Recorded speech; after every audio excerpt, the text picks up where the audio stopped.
अगर प्लेन पर बिजली गिर जाए तो क्या होगा? क्या इसके कई टुकड़े हो जाएंगे? चींटियां हमेशा ऐसे एक लाइन में ही क्यों चलती है? और क्या हुआ जब अचानक ये मुर्गियां ऐसे हरे अंडे देने लगी? इस बदलाव के पीछे का कारण क्या है? जानने के लिए बने रहिए हमारी आज के इस वीडियो के साथ अंत तक। नंबर 1, दोस्तों आपने भी घर पर कभी न कभी लाइट बल्ब को तो चेंज किया ही होगा, लेकिन ऐसा करने के लिए आपको घर वालों से कितना पैसा मिला? जवाब होगा कुछ नहीं। लेकिन तब क्या हो अगर आपको सिर्फ एक बल्ब बदलने के लिए पूरे 1.5 लाख रुपए ही मिल जाए? जी हाँ, आपने सही सुना। अमेरिका में रहने वाले केविन शमिट को सिर्फ एक लाइट बल्ब बदलने के लिए $20,000 यानी कि करीब 1.5 लाख रुपए मिलते हैं।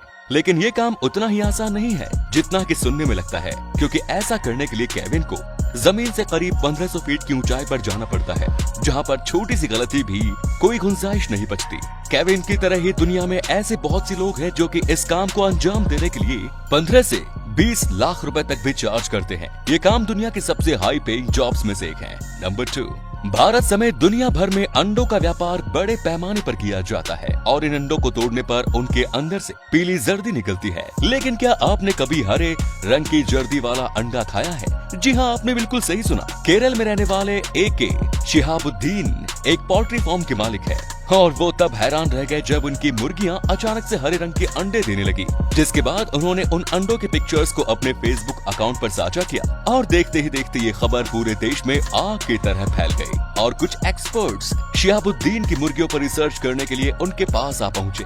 उन्हें पता चला कि उनकी मुर्गियां कुछ ऐसा खाती हैं जिसकी वजह से उनके अंडे की जर्दी हरे रंग की हो जाती है। क्योंकि जब उनकी ये मुर्गियां उन एक्सपर्ट्स के पास थी तो 1 महीने के अंदर ही वो नॉर्मल पीले रंग के अंडे ही देने लगे। लेकिन फिर शिहाबुद्दीन ने उन्हें बताया कि वो मुर्गियों को नॉर्मल डाइट ही देते हैं, जिसके बाद फिर एक्सपर्ट्स ने बताया कि हो सकता है उनके घर के पास कोई ऐसा खास पौधा मौजूद हो जिसे खाकर वो हरे रंग के अंडे देने लगी हो। पर ये पौधा आखिर कौन सा है, ये बात वो भी नहीं जानते।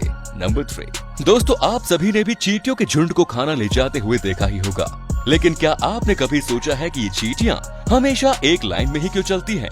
तो आपको बता दूं कि जब चींटियां भोजन की तलाश में अपने घर से बाहर निकलती हैं, तो वो चलते समय अपने पीछे फेरोमोन नाम का एक केमिकल छोड़ती जाती है, जिससे कि उसके साथी उस फेरोमोन को सूंघकर सही रास्ते का पता लगा सके।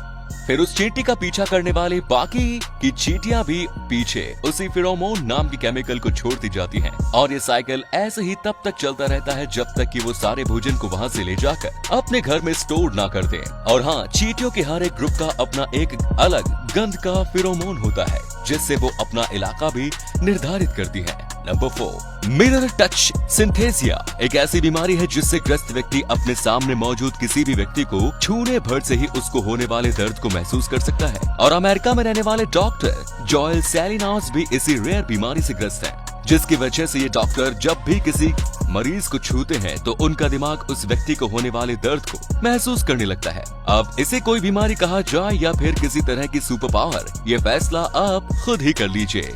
नंबर 5, कंगारू एक ऐसा जानवर है जिसकी जिंदगी भर हाइट बढ़ना बंद नहीं होती। जैसे कि इंसानों में 21 साल की उम्र के बाद हाइट बढ़ने की प्रोसेस बंद हो जाती है, लेकिन कंगारू के केस में ऐसा नहीं होता। ये अपने पैदा होने से मरने के समय तक लगातार बढ़ते ही रहते हैं। नंबर 6, फैशनिस्टा बनना कोई आसान काम नहीं। सर से लेकर पांव तक खुद को मेंटेन करके रखना पड़ता है, जिसमें नेल पॉलिश एक अहम भूमिका निभाती है। और आप सभी तो जानते ही हैं कि नेल पॉलिश और लड़कियों का तो जन्म का रिश्ता है और वो इस पर हजारों रुपए भी खर्च कर देती है। लेकिन क्या एक नेल पॉलिश के लिए करोड़ों रुपए खर्च करना जायज है? देखिए इस नेल पॉलिश को, ये दुनिया की सबसे महंगी नेल पॉलिश है और शायद ही कोई लड़की इसे खरीद पाना अफोर्ड कर पाती होगी, क्योंकि इसकी कीमत है $2.5 लाख यानी कि 1.78 करोड़ रुपए।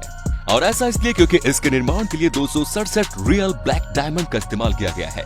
नंबर 7, जब भी कहीं बिजली गिरती है तो वो आसपास में मौजूद एरिया को तहस नहस करके रख देती है। तो ऐसे में मन में एक सवाल जरूर आता है कि आसमान में उड़ने वाले इन प्लेन्स पर बिजली गिरने पर क्या होता होगा? उसके तो परखच्चे ही उड़ जाते होंगे। तो आपको बता दूं कि एरोप्लेन को कुछ इस तरह से डिजाइन किया जाता है कि लाइटनिंग स्ट्राइक का उस पर कुछ भी असर नहीं होता। जहां एरोप्लेन का बाहरी ढांचा पूरी तरह से एल्यूमिनियम से बना होता है, वहीं उसके अंदर कॉपर फॉयल की लेयर का इस्तेमाल किया जाता है, जिससे कि उसके ऊपर टकराने वाली बिजली बाहर से ही रिफ्लेक्ट हो जाती है और प्लेन्स के अंदरूनी ढांचे तक पहुंच भी नहीं पाती। इतना ही नहीं, लाइटनिंग स्ट्राइक से पूरी तरह से सुरक्षित बनाने के बावजूद भी एरोप्लेन को मौसम खराब होने की स्थिति में उड़ाया नहीं जाता, और यदि उन्हें किसी कारण से उड़ाना भी पड़ जाए तो पायलट लाइटनिंग स्ट्राइक वाले एरिया से काफी दूर से होकर ही गुजरते हैं। अब ऐसे में उन्हें चाहे कई किलोमीटर दूर का फासला ही क्यों न तय करना पड़े, उनके द्वारा लाइटनिंग स्ट्राइक को अवॉइड करने की हर मुमकिन कोशिश की जाती है।